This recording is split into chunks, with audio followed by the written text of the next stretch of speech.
पुष्पा यहाँ पे मोहल्ले वाले और रजनी की बातों को सुनने के बाद एक बार फिर से शादी के खिलाफ हो जाती है। लेकिन यहाँ पे अनु अपनी माँ को मनाते हुए दिखाई देगी। आने वाले एपिसोड में आपको देखने को मिलेगा कि रजनी यहाँ पे पुष्पा के घर पे आती है और पुष्पा के मन में बहुत सारी बातें डाल देती है।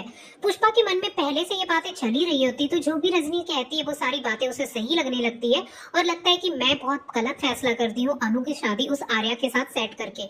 मुझे ये शादी नहीं करनी चाहिए क्योंकि अनु बहुत कम उम्र की है और आर्या जी को अभी से हार्ट अटैक आ रहा है। उसकी इतनी उम्र हो गई है, पता नहीं आगे जाकर मेरी बेटी का साथ देंगे या नहीं देंगे। रजनी भी यही सारी बातें कह देती है कि कल को अगर आर्या जी को कुछ हो गया तो बताओ तुम्हारी बेटी अनु का क्या होगा, क्योंकि अनु तो मेरी बेटी भी है ना। तो बस मुझे भी उसके बारे में सोचना पड़ेगा और मुझे बहुत चिंता हो रही है तुम्हारी बेटी अनु के लिए। और इतना कहते हुए यहाँ रजनी उसके मन में बहुत सारी बातें डाल देती है। फिर रजनी वहां से चली जाती है तो पुष्पा सब कुछ सोचने लगती है और उसे लगता है कि अभी भी देर नहीं हुई है, मुझे गायत्री देवी से बात कर लेनी चाहिए, क्योंकि अगर मैं ये बात ना अनु को कहूंगी तो अनु नहीं मारेगी। इससे अच्छा है कि मैं गायत्री देवी से बात करती हूँ और उन्हें समझाने की कोशिश करती हूँ। अगर वो इस शादी के लिए खुद पीछे हट जाएगी तो ये शादी नहीं होगी। अब यहाँ पे देखेंगे कि पुष्पा जो है वो जाती है गायत्री देवी से मिलने के लिए। गायत्री देवी जैसे ही पुष्पा को देखती है तो देखकर बहुत खुश हो जाती है। उसे लगता है कि पुष्पा मिलने के लिए आई, जरूर शादी की कोई बात करना चाहती होगी।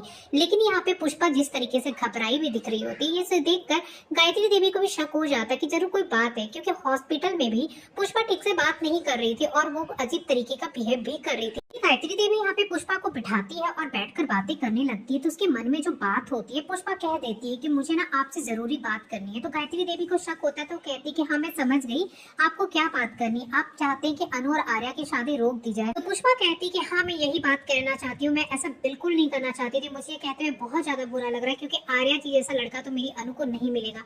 लेकिन आप समझ सकती है ना, मेरी अनु सिर्फ 20 साल की है और आर्या जी इतनी उम्र का फासला है, फिर आर्या जी की तबीयत भी खराब हो रही है। तो मुझे बस बहुत चिंता हो रही अनु की, नहीं तो आर्या जैसा लड़का तो मुझे नहीं मिलने वाला है। और इतना कहते हुए वो शादी के लिए मना करने लगती है।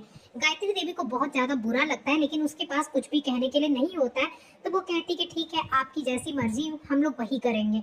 और इतना कहते हुए वो वहां से चली जाती है। गायत्री देवी सोच में पड़ जाती है कि ये क्या हो रहा है, मेरे आर्या की को खुशी मिलते मिलते हमेशा रह क्यों जाती है। उसके बाद यहाँ पे पुष्पा घर जाती है। तब तक इतना देखेंगे कि अनु भी घर वापस लौट कर आती है, क्योंकि अनु के मन में भी ये बात थी कि पता नहीं मम्मी इस तरह से क्यों बिहेव कर रही थी। तो यहाँ पे अनु अपनी मम्मी से पूछती है कि आपने आर्या सर से ठीक से बात क्यों नहीं किया और आप इस तरह से हॉस्पिटल में क्यों कह रही थी कि शादी में टाइम लगेगा या शादी के लिए कुछ टाइम लेते हैं। तो वो कहती है क्योंकि मैं नहीं चाहती कि तुम्हारी शादी आर्या जी से हो। तो ये बात सुनकर अनु शॉक्ड हो जाती है और कहती है कि मैं ये शादी करूंगी चाहे जो भी हो जाए। मैं ये सोचकर उनका साथ नहीं छोड़ सकती कि आज वो बीमार है, क्योंकि बीमारी और किसी के साथ अगर कुछ बुरा होना होता वो उम्र देखकर नहीं होता है। जरूरी थोड़ी है कि अगर मैं यहाँ पे कम उम्र की हूँ तो मैं उनसे ज्यादा जिंदा रहूंगी। और इस तरीके से अनु समझाने की कोशिश करती